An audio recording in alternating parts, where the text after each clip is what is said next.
ستمگر ادھر آ، ستمگر ادھر آ، ہم ہنر آزمائیں، تو تیر آزما ہم جگر آزمائیں۔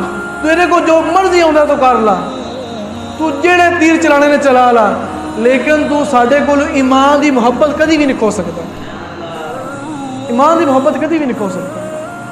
یہ بزرگوں کا یہ طریقہ رہا ہے، انہوں نے ایمان کے آگے جہاں پر ایمان کی بات آئی کبھی بھی اپنی گردنوں کو جھکایا نہیں، وہ کدی بھی چکے نہیں، انہاں سینہ تان کے منہ تاں کر کے گل کیتی ہے کہ تو کون ہونا اسلام دے بارے گل کرنے والا، تو کون ہونا وا۔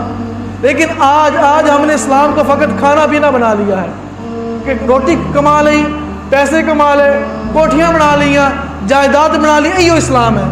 حالانکہ یہ اسلام نہیں ہے۔ اسلام تو یہ ہے کہ دین پر پہرا دیا جائے، دین کی خدمت کی جائے، اسلام تو یہ ہے۔ یہ آج ہم جس کو اسلام بنا لیا، حالانکہ ہمارا اسلام نہیں ہے۔ جو اسلام ہے وہ یہ ہے کہ جب سرکار کی ناموس کی بات آئے، سرکار کی دین کی بات آئے، ہم حاضر ہو جائیں، ہم حاضر ہو جائیں کہ سرکار تیرے دین تے گل آئی تے اسی لکتے پھریے، اسی منہ لکاندے پھری، کوئی گل چنگی تو کوئی نہیں، یہ گل کوئی چنگی تو کوئی نہیں۔ ہم مسلمان ہیں، کلمہ پڑھتے سرکار کا، ہوں جی کلمہ پڑھ کے اسی منہ لکاندے پھرنا ہے، اور سانوں کلمہ پڑھنے کا فائدہ ہی کوئی نہیں۔ میدان کے اندر اترے، میدان کے اندر اترے۔ وہ میدان ہمارا کون سا ہے؟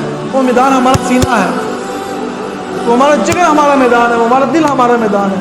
اگر آج ہم اپنے دل کے ساتھ مخلص ہو جائیں، اپنے اسلام کے ساتھ مخلص ہو جائیں، اپنے دین کے ساتھ مخلص ہو جائیں، ہمیں کم از کم اپنے دین کا پتہ ہونا چاہیے ہمارا دین ہے کیا، اور سانوں سبق کیوں دینا ہے سارا دین، ہمیں یہ پتہ ہی نہیں ہے۔ دین کا پتہ ہونا چاہیے کہ ہمارا دین ہمیں سبق کیا دیتا ہے، ہمیں وہ کس چیز کی تاکید کرتا ہے۔ دین ہمارے جو دین ہے ہمیں اس کی پہچان حاصل کرنی چاہیے۔ وہ پہچان ہم اسی وقت حاصل کر لیں گے جب ہم اپنے دنیا کے کام کاج کو چھوڑ کر اللہ اور اس کے رسول کی بارگاہ کے اندر حاضر ہو جائیں گے۔